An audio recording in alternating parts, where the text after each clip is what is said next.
All right.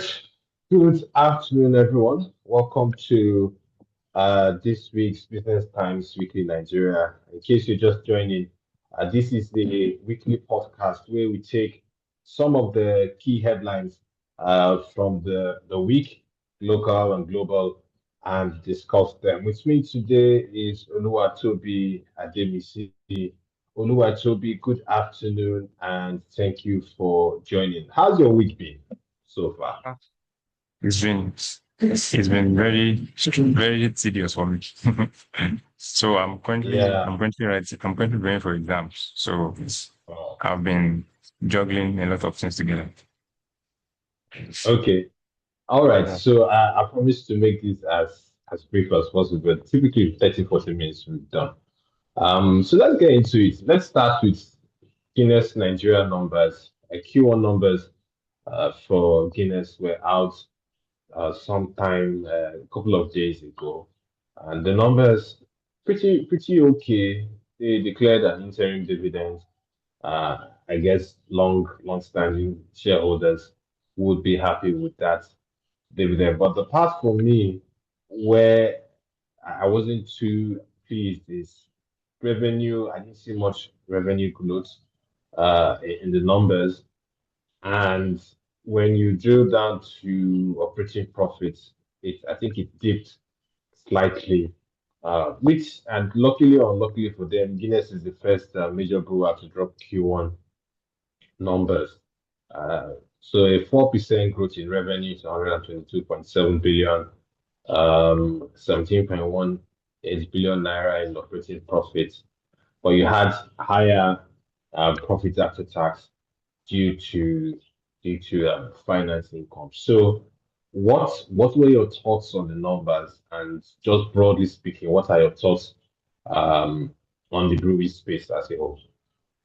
I think thank you for the opportunity once again, Chonome. It's, it's a great delight to me here. So like you mentioned, I think the for me, if just looking at the numbers, there's not too much of from what I can see from these numbers. That has led to this. For example, now looking at the revenue, not much of a change compared to last year, like you would want to see. So you can see also the gross margin shrink a bit. Gross margin that's like 220 bips from last year. Last year was 37.6, but Q1 this year we are seeing 35.4%. But the major key takeaway from me from looking at this, which led to like a bump in their profit after tax, is the finance cost. I think you mentioned that. So finance cost for Q1 2025 was standing at 7.72 billion. But Q1 financial year 2026, we are seeing net finance cost standing at 1.43 billion. That's 6.29 billion reduction. I don't know how they did it.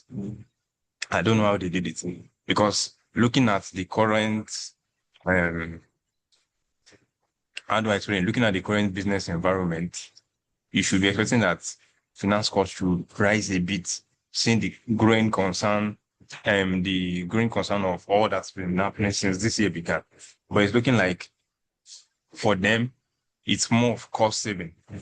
And this contributed largely to the profit, after tax. Like I said, gross profit actually fell. Operating profit also fell. But what now jacked up the profit after tax was because of the massive 81% reduction in the in the net in the net finance cost. So just causing us to see a surge of 48% in the profit after tax. If not for that, the finance cost dropped significantly by that volume. We would have seen the operating profits. I would have seen the profit after tax reduce significantly compared to that of to that of last year. So it could also be that there are three things that could also lead to that finance cost. It could be that for Q1, there has been reduced borrowings compared to Q1 of last year. Also, we also notice that the naira has been stabilizing a bit since the beginning of the year. we've seen the naira gain a bit, gain strength as compared to, I think this time last year, Q1 last year, the naira was trading at almost 1.5 regions, if I'm right. But now you can see the naira has come down a bit. Also, lower interest rates environment. Now, you could see the interest rates currently. We've seen Cardozo hold rates steady. So I also want to believe that this contributed to why the finance cost for Q1 this year shrank massively. Okay. I was and maybe we will get to inflation.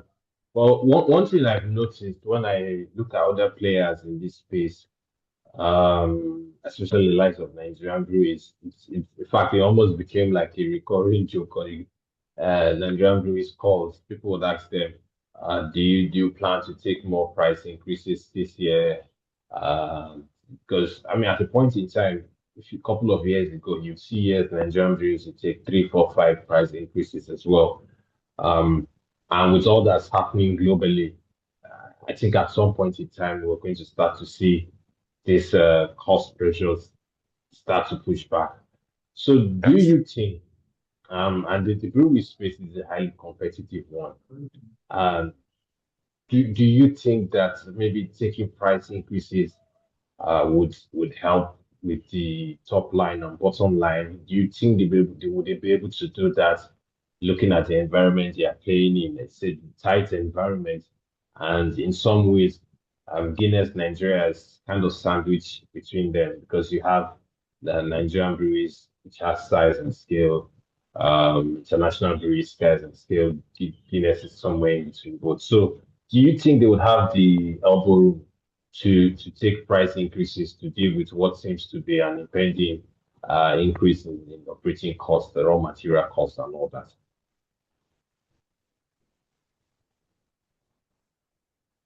Can you hear me? I can hear I you. think Did you get? my internet is. Uh, I didn't. My internet was going off and on, so I couldn't hear your last statement. Can you come again? Okay. So I was asking that, do you think that there will be room for them to take price increases this year in view of what's happening in the operating environment as well as the competition around the space? Okay, so like I said before, the environment in Q1 favored them a bit. That's why you will see that shrink massively in finance cost. I believe as we go, it's still a matter we are still coming to risk coming to next.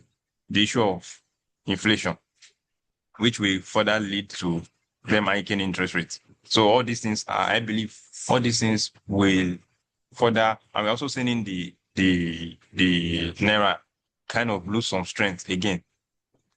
Going to, if all these conditions, all these factors begin to tick up again, we could see that the bottom line for the coming quarter might not be as strong as this because if finance costs jack up back again. So I believe it's like I say a wait to see an event. If we begin to see those underlying factors, like you said, the space is a very competitive space. And it's obviously affected by global uncertainties. When all these things begin to show face once again, we're going to see that the bottom line, compared to what we've seen in Q1, we're going to see it. I believe we're going to see a dip or a depletion. Yeah. Right. Okay. Do Okay. So you get give that? them. Yeah, I got you. I'd wait for. I'd be keeping an eye for the numbers from Nigerian breweries. I think by next week we should have Nigerian breweries numbers as well. So let's look at inflation, right? Inflation figures came So, out sorry, a couple of days ago. a minute. Sorry to cut you short. I'm even looking at their stock performance this Q1, and it's been on a very stellar run. They've been on a very massive run. For the past 3 months, Guinness has gained 42.61% just this first quarter. Mm. So you can see that well, I don't call it a strong performance, but that performance for Q1, if showed massive effect on the stock price. I mean, looking at it now, we are almost at massive highs. The last time Guinness was at this close to this high was in 2013, January Mm. 2013. The stock price then was 297 naira per share. But now we are trading at times two of that. We are currently trading at close to 500 naira per share. So I think if they can, further try and keep up this performance, barring the business environment, I think this stock is primed for entering $1,000 per share, 1,000 naira per share. Apologies. Yeah.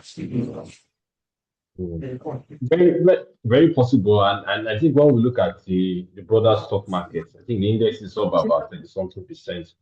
So if we have another 30-40% appreciation in the index, on average, it means that easily, I mean, we could easily see this stock push a 600 to 700 naira share. And if they're able to manage the operating cost, or if they're able to pass on those costs to consumers who, and you don't have a drop in demand, then I think that price target is definitely very near on the horizon. But I guess we'll have to see how um, Q2 numbers rather shape, and not even just Q2, maybe Q1 numbers for Nigerian breweries and Nigerian breweries, international breweries, and champion breweries. I think that those will also have an effect on the performance of the stock price. But clearly, I think investors have also been excited by the tuna interim dividend. I mean, the small dividend was like a bit over 50% of their Q1 earnings. And cash flow is everything. I think the current environment for retail investors, especially, every dividend matters, big or small. So I guess we'll have to watch and see how it goes. So this then brings me to the elephant in the room, um, March inflation figures. I mean, year on year, the figures, and so if you're looking at year on year, it's not so much of a big deal. You have inflation moving from 15.06% in February to 15.38% in March. That's headline inflation. And so headline inflation is inflation covering the entire basket. But there was a big bounce year on year in terms of food inflation. That went up from 12.12% in February 2026 to 14.31% in March 2026 and all that. So clearly, we're starting to see the pressure on the inflation numbers. And even when you look at it month on month, in fact, when I saw the figures yesterday, I actually couldn't believe them because month on month, um, headline inflation went from 2.01% in February to 4.18% in March. So maybe the saving grace was food inflation moderated slightly, but I think you can't have with all the costs that are going up. Starting with someone who's operating in the food space, and they're saying, look, man, prices of everything now, diesel prices, raw materials, um, costs are up 30-40%. At some point in time, they're going to have to pass on this cost. So where do you think, or how do you think, I mean, how do you think the country can best navigate this inflation issue? Because the challenge we are having, and it's not just Nigeria, it's around the world. Um, we know the cause of the inflation or the spike we're seeing in inflation. What we don't know is how long this is going to last. So for the Nigerian side of things, how do you think, what's the best way people can deal with this inflation, whether as business people or as everyday Nigerians?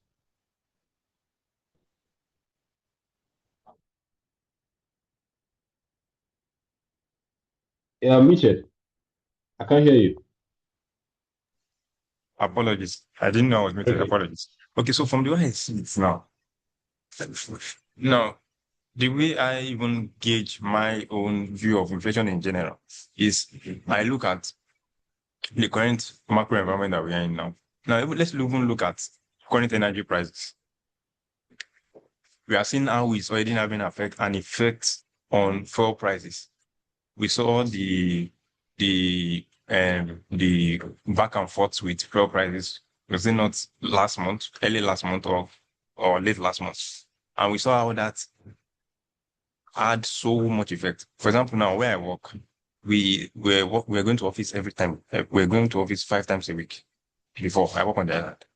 But because of that sharp rapid rise in fuel prices, we saw that immediately they had to reschedule, they had to form a new schedule, and we started going to office twice a week. We go to office only on Monday and on Friday. And Tuesday to Thursday, I work from home days. This was this has not something that's not happened before. So looking at that in its own sense alone, we are saying that inflation for the let's say near term is going to remain elevated. We are currently seeing the tension going on in Iran and Israel intensifying. And personally, I don't see it coming to an end very soon. I don't see it coming to an end very soon. They will keep calling for a ceasefire and you'll see them going against the ceasefire plan. So once all um, this, these events still remain and we are seeing even, I was looking at the US numbers was it last for March? Yes, for March. I was even expecting it to rise higher than that. But I don't know how they did it, that the number was a bit softer compared to what people were expecting. So we saw stock and all that rise. So now let's come back to Nigeria. So as far as food inflation, looking at it now, February it was 4.69. I'm sorry, it was 12.12%. For March it's now 14.31%. It's not something to to just it's very very concerning, very concerning. I mean, I remember there was a time we could get a now let's even bring it down to our food staple foods that we get. Cost of transporting food food items, perishable food items, which are mostly dominantly gotten from the north. The transportation cost has gone up. This will further be passed down to the end consumer. So I believe for the near term, we're going to see inflation elevated a bit. And looking at the central bank policy, the last time they met, they held rate steady.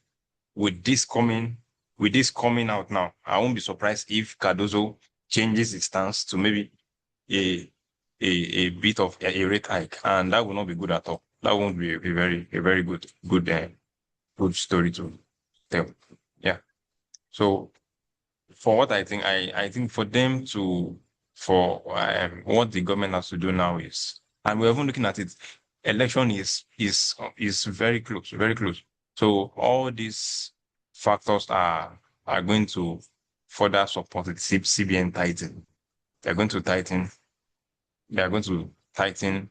Um, their policies are going to tighten, and this will put more pressure on consumer spending, and which will further affect um, retail and FMCG margins. Yeah, so basically that's what I see.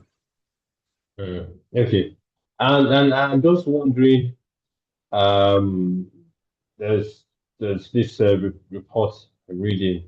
I think the Minister of Finance, in a statement issued by SSA, says that look, the economy is in a good position to withstand um, external shocks on the like. So I'm just wondering, some people have quizzed that look, every time we tend to have this pressure, because some people say we need some form of subsidy.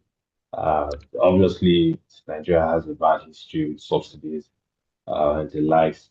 We've seen to some extent, I won't call it a subsidy, but at least we've seen a cut in the import duties or duties on electric vehicles, transport buses, and all this.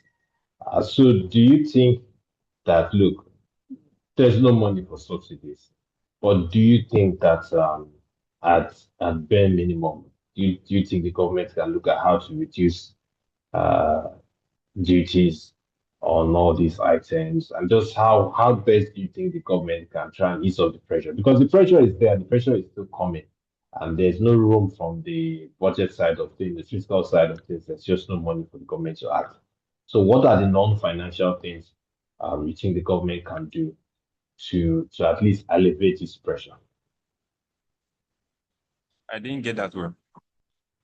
So I'll say, what are the non-financial things government can do to help ease this pressure, this inflationary pressure? I mean, there's no money for subsidy, there's no money to increase benefits to the poor and all that, but things that don't necessarily involve money but are more policy. What do you think the government can do to help ease this pressure? Okay. So let's even look at the current security environment in Nigeria. It's not safe. It's not safe. I think that's even one of the first things to even first tackle.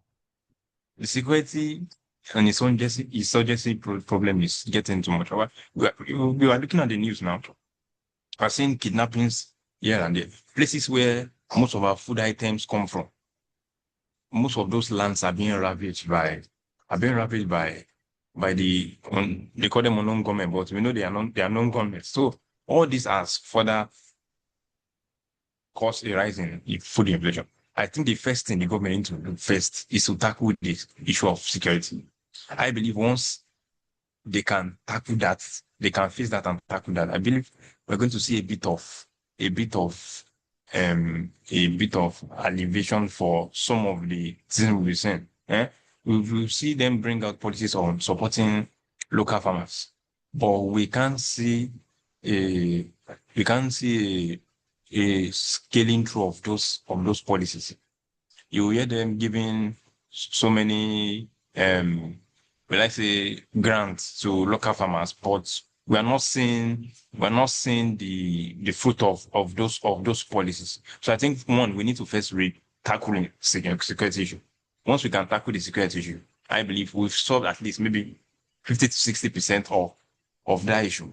Then we can now begin to talk about other things like you mentioned. I don't even think there's okay. I don't think subsidizing maybe temporal subsidies for transportation of food or food distribution. Maybe that can also help. But the first thing we need to do is fix our security. Once we can fix security, I believe the the effects will trickle down to all other factors that can also um cause food inflation to go down a bit. Yeah. Okay. I guess we'll be looking forward to the next MPC meeting, but in some ways, it almost always feels like the monetary side of things has exhausted what they can do, and the fiscal side of things also, uh, there's no cash at hand to pursue some of these things. So maybe they will decide to double down on other things. So let's come to crypto. I was looking at the price of Bitcoin. I haven't looked at it in the last 2 weeks.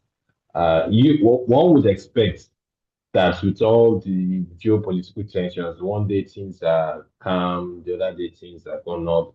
I'm seeing Bitcoin trading at some 6K USD per coin.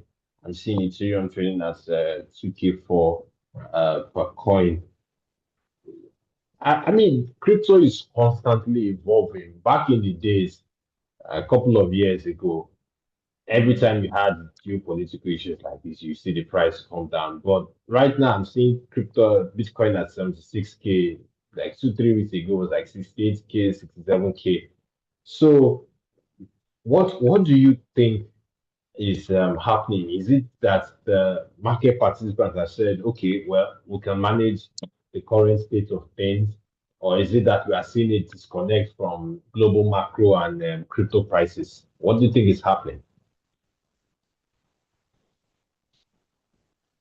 So I think it was early this year. Bitcoin was trading at, I think, close to close to $100,000 fire. per share. Per coin, $100,000 per share, per coin. Yeah. And I saw it then. I was like, I won't recommend. Let me even start with this first.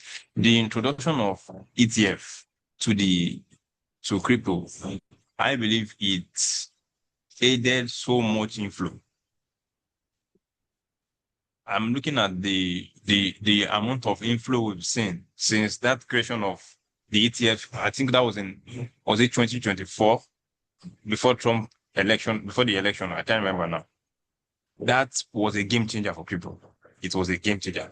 It was a game changer. And I'm looking at the iShares Bitcoin Trust now. From August 2024, up until where is this? This is October 2025.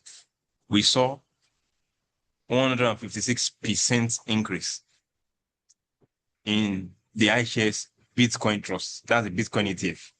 That's to show how much of inflow we saw into that space because of the ETF introduction. So, like I said, that became a game changer for crypto. It became so much of a positive influence. Now, looking at where we are now, then from October 2025, we saw a decline of 51% outflows from Bitcoin ETF. We saw a 51% outflow. So basically, when I look at crypto, I use this ETF as a gauge to see how market participants are willing to take on risks. When I see there's so much inflow, like we are seeing currently now, that's the reason why we are seeing crypto prices elevated a bit. We are seeing them pumping up even with the current environment that we are in. It's as if they are pumping up even with the war that is going on currently. So it's because market participants, market makers are piling into the ETF component of crypto. So when you see that inflow into the ETF, what you are obviously going to see is you're going to see prices going up. As I'm looking at it now, the IBIT is currently trading at $41 per share. I can see an acceleration to it to make regions of $50 per share. And when we see that, we're going to see Bitcoin accelerate also, which I'm expecting. I'm expecting Bitcoin to also rally to a region of maybe $80,000 per dollar, $80,000 per coin. But long term, no, don't let me say long term, but the general environment for Bitcoin, we are still going to see a bit of a decline, not for a long time. Like we know crypto a lot. Crypto ranges, majorly Bitcoin, it ranges for like a period of 3 to 6 months. You could see it going sideways. So I believe until we begin to now see consistent, steady inflows into the ETFs, not outflows. It's as if we are seeing inflows, but the outflows are the same volume compared to the inflow. So until we begin to see the outflows consistently increase gradually, until then, we'll begin to see crypto prices elevated. So short term, I'm looking at Bitcoin entering region of maybe $80,000. Yes, it's very possible, but I'm still looking at the long-term macro trend, which is we are seeing a bearish trend. So we obviously see pops in bearish trend, but make no mistake, we are seeing in a risk-off environment for crypto. Now, with the current movement in stock, I mean, since the last day of March, we've seen the stock markets rise significantly. I believe that has also aided crypto. Obviously, they move in the same direction. They move in tandem. When you see stock prices elevated, crypto will follow suit, even though it might not be a same volume. So we are seeing also that, which is a factor that has also led to the prices of crypto being elevated a bit. But I still believe we are not yet fully back. So obviously for people that do that dollar cost average a lot, it's a good time for them to dollar cost average. So I'm still seeing the iShares Bitcoin Trust come to a region of maybe $33. But like I said, first I'm seeing us move. We have a CME gap. There's what we call a CME gap at regions of $50 per share for the iShares Bitcoin. So once we see that level hit, I will expect us to see a bit of outflow again to regions of $33. Then from then, I believe we're going to gradually see crypto begin to tick up. I believe long term, we are still going to see Bitcoin rise way higher than it has been. I'm still seeing regions of a $50,000, $150,000 regions. So it's very possible, very possible. So there is so much, so much positivity for crypto in the long term. Personally, I don't do outside of the three major cryptos, which is Bitcoin, Ethereum, and Solana.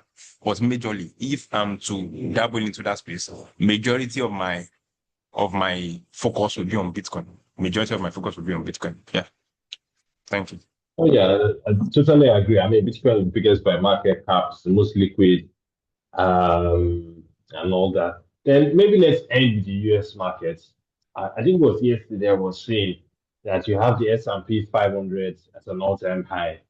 Yeah. And I've been trying to crack my head. A lot of people have been cracking. I mean, there are different theories. People might say, look, with all that's happening, with all the geopolitical issues, stock prices have been on a tear.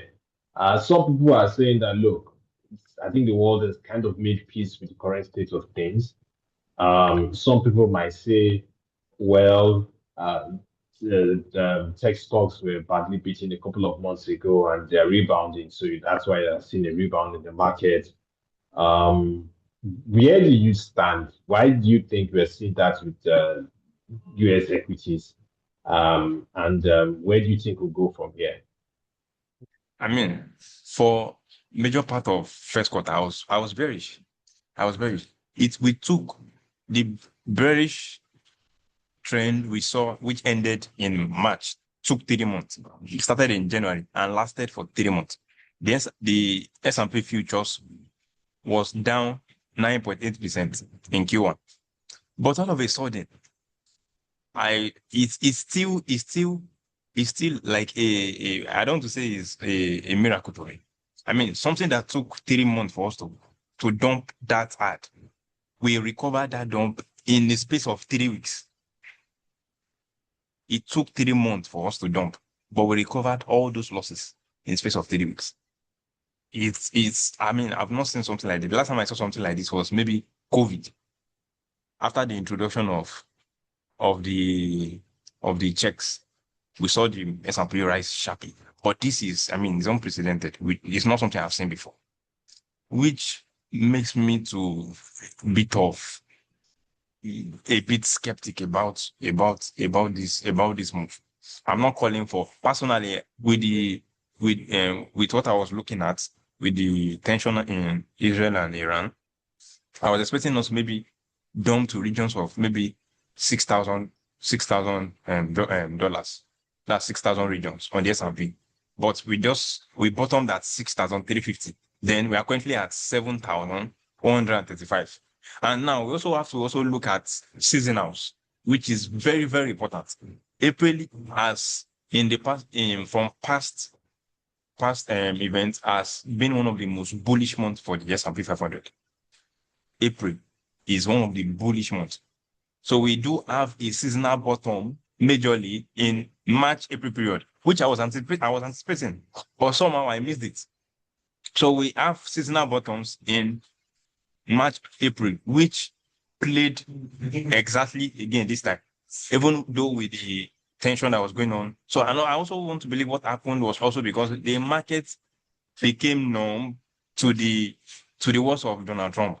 We've seen in previous months that when he says little things like that, the market dumps. Then he comes back and says something else again. It tackles. But time after time, the market now has become immune to his statement. He could say something negative and you see the market just react with little or no effect. So for the long term, I still believe we are seeing a uptrend. With the recent development that's happened this month, I believe the S&P is primed to go more higher.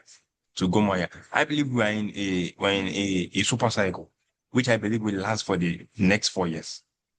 We are currently in 2025, 2026, right? I see this currently super cycle that is forming could take us from 2026 to 2029. So I believe the S&P 500 has still more room to go higher than it is. We are obviously going to see pullbacks like we saw first quarter, but the pullbacks would be for more higher price regions, higher price regions. For the tech stocks, I mean, tech stocks are another thing of notice to even bring to your attention is we are seeing the S&P 500 elevated at all-time highs, but we are seeing individual stocks at relatively discount prices. It was Bill Ackman recently. That was on the 30th of March. He came and he made a statement, which is one thing I've noticed with Bill Ackman. He has successfully predicted two of the previous bottoms. The bottom we saw in April 2025 and the current bottom we are seeing. He just comes and tweets like he did recently. He said the markets, we are seeing good and solid businesses at relatively discount prices.